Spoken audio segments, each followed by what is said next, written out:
What,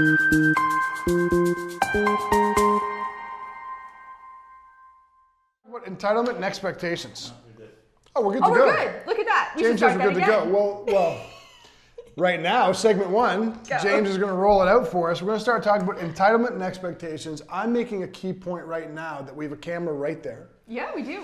We have a camera right there. 2. And we have a camera right there. 3. So, James actually... It's officially on. Now we're turning that one on, so... Wait for it to buzz. Oh, hold on, guys. We're buzzed on. Buzzes on the table. So we have 3 cameras that we have to make sure we're making eye contact with. So we're not ignoring anybody in particular. We are with you. Entitlement and expectation. Good morning, Lisa. Love you to death. So I'm going to kick this one off. Is that okay? Yes. No. Well, then you start. No, you start. You go. I'm ready. So here's where I want to start. Our family is far from perfect.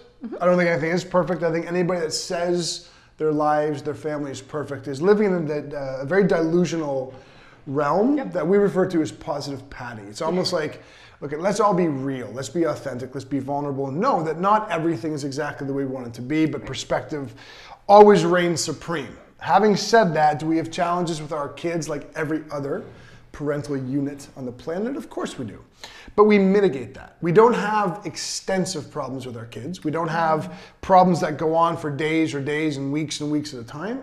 And in part, the reason I'm bringing this up is because we get a lot of feedback. We get a lot of messages and blog comments about how is it that you get your kids who are 13 and 11 to do the dishes regularly, to take out the garbage regularly, to help with groceries or house management regularly.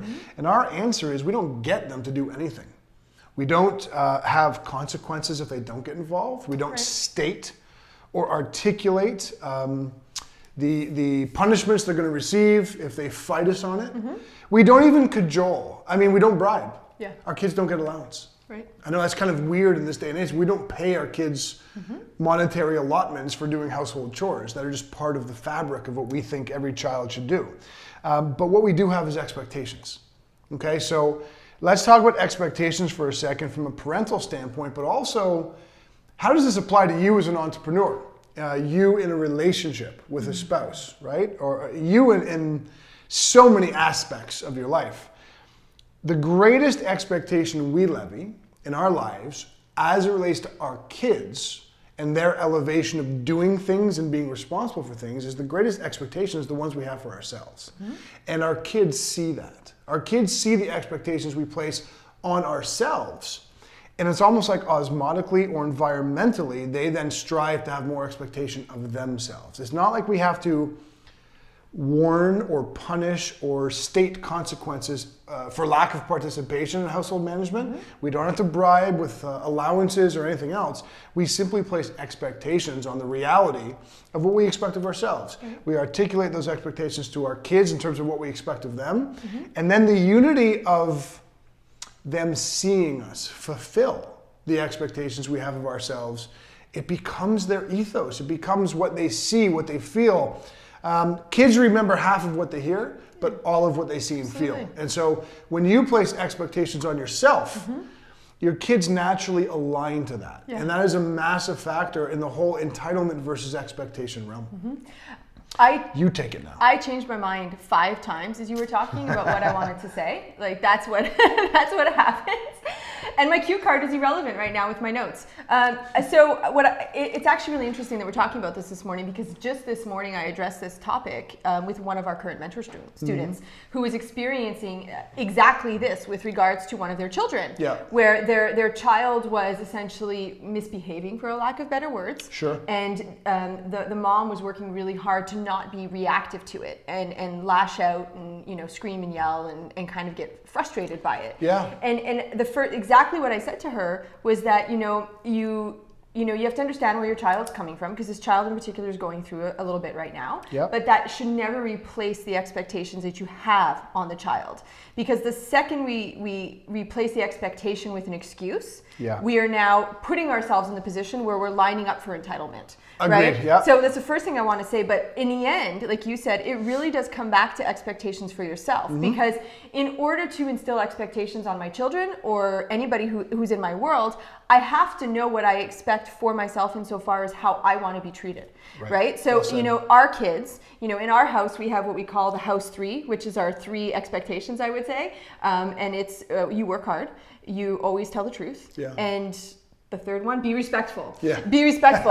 Now, those aren't expectations that we just randomly picked out of a hat. Those are expectations based on really, truly our core values of who we are as people and what we believe we hold ourselves to. So when you have those expectations of yourself, you're able to stay consistent in applying them outside of yourself. And that's the key, is the consistency. It is. The repetition and the consistency of those expectations. Well, I took a note while you were talking regarding the parents aspect, right? And this is what I took a note on.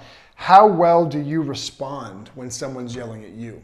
Yeah. It's one of the most important things we think of as parents. And again, we're not perfect. Have we raised our voices to our kids before? Well, if they were here right now, they'd say, yes, we have. But we always measure that almost immediately after and realize that it's not so much it's a devout right that you have to yell at your kids, or you don't have, or it's abusive or otherwise. How well would I respond if someone was yelling at me to do something I wasn't doing, or do something that I was supposed to be doing that I was avoiding? Yeah. It really is, it becomes a measurement of understanding what inspires you to take action. Right? And that's the kind of litmus test. If that wouldn't inspire me to take action, why am I levying it against my kids, right? There was a great comment on our live stream just now from Jennifer Owen, who talked about this is a great topic, especially post-Thanksgiving. And I agree, of course. So this is Black Friday. Yeah. This is all about going out and actually wrestling with people, for physically fighting people for parking spots and discounted toys and discounted goods and services. And we're not making this a political statement, but what we are saying is that in order to achieve what you want in life, the expectations you have of yourself are the most important factors of all. And if your greatest win of the year is to get up at 4 o'clock in the morning to get to a Black Friday event to buy some material things, and then you have a problem with the entitlement factor that your kids are displaying, maybe it's time to look in the mirror just a little bit and see where they're learning that behavior from. Of course. So my closing comment on this topic, and of course you can add at the end, is how does this apply to entrepreneurs, to people in relationships, to parents? Parents we've kind of covered, to people who are fitness enthusiasts and want to gain the physique or the strength or the mobility they want. Well, what we have found to be unbelievably powerful is to understand that expectations, it's a fine line, because sometimes when you don't meet the expectations you set out for yourself, you get into this realm of perfectionism. And then it becomes a negative. Like you didn't do what you said you were going to do or what you thought you wanted to do. So now you're on yourself, you're angry, you're negative about the entire experience. But if you were just to learn to incrementally, day by day, elevate the expectations you place on yourself, to do the work necessary to get that company, that idea, that world thought leading vision you have, just execute it day by elevating the expectations, you'd be very, very surprised at how powerful it is in terms of breathing things into existence and reality. Yeah. My final note on that one is very simple. I think that we talk about trusting the process a great deal and committing to today. And the reason I'm making that reference point is because people watching this right now might feel like, oh, I've got to up my game. I need to increase my expectations. This is where I'm quote unquote failing in parenting or entrepreneurialism. Don't do that.